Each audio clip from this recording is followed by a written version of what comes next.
เอาสิถามเจ้าซะอีก10 ปีเจ้าเห็นตัวเองยังไงเขาจะรวยจังไหนเอิ้นมารวย รวยเวลากับเงินคำที่มันอีแค่ดอกเบี้ยของมันอ่ะเขาอยู่ได้แล้วนั่นคือเป้าหมายเขาแต่คันบ่ได้ตอนนั้นเขาก็บ่เป็นอย่าง50ก็ได้เขาจะเป็นฟิลนั้นแต่คำว่าได้50กับกระต่ายก็60เอาแต่น่าจะบ่เกิน60ครับก็เดี๋ยวมันสัญญา บ่เท่ากันเขาแหละเขาก็อาจจะแค่นั้นมาถึงฝากปึ๊บอันนี้กับบ่แม่นแค่ฝากอาจจะอันที่เป็นส่วนแบ่งของเขามันจะอาจจะงอกเงยแล้วบ่ได้เฮ็ดเวียกอย่างไรแล้วมีหนังมีหนังบ่ก็หนังซะเขาอยากมีออฟฟิศที่มีพนักงานที่ฮักเขาจาก10 คนอยากมีบริษัทอย่างว่าซั่นๆอยากมีบริษัทที่ว่าจ้างพนักงานมีหลายๆตำแหน่งเป็นคือพวกแซลมอนเฮาส์เป็นอีหยังอาจจะบ่ต้องใหญ่เท่าเขาอย่างอีกต่อไปหนังแลเลยหนังก็หนังใหญ่ซะโอเคอย่างเงี้ยเขาโฮงที่บ่แม่นอินดี้เพราะเฮาเชื่อว่าถ้าเฮาพอจะมีชื่อเสียงในอันใดอันหนึ่งนะเฮาสิเฮ็ดหยังมันก็ได้อ่ะ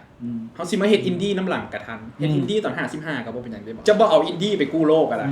เฮามาคิดได้ยันว่าคนอ้อมตัวเฮาบ่เก็ตหนังเฮาเลยบ่มีไผเก็ตบ่มีไผฮู้ว่าเฮาอยากซื้อหยังเฮาแค่อยากได้อีหยังที่มันเอนจอยคือหลานมากคือวิมานน่ะคือหนังซีรีส์เกาหลีที่เฮาเบิ่งแล้วกัดหมอนไปนำทุกคนมีความสุขกับหนังเฮาบ่ได้มาเก่าหัวมึงเล่าเหี้ยหยังอยู่เฮาก็สิพยายามบาลานซ์มันให้ได้อะนะให้มันอยู่ในโลกความจริงแน่นะโลกความจริงที่เฮาหมายถึงคือมันเข้าถึงผู้คนแท้ๆนะบ่แม่นกลุ่มคนนึงที่เป็นเทศกาลบ่แม่นว่าเฮาบ่อยากไปนะเฮาก็อยากไปแต่คันบ่ได้ไปล่ะคนเบิ่งมีความสุขโอเคแล้วนะ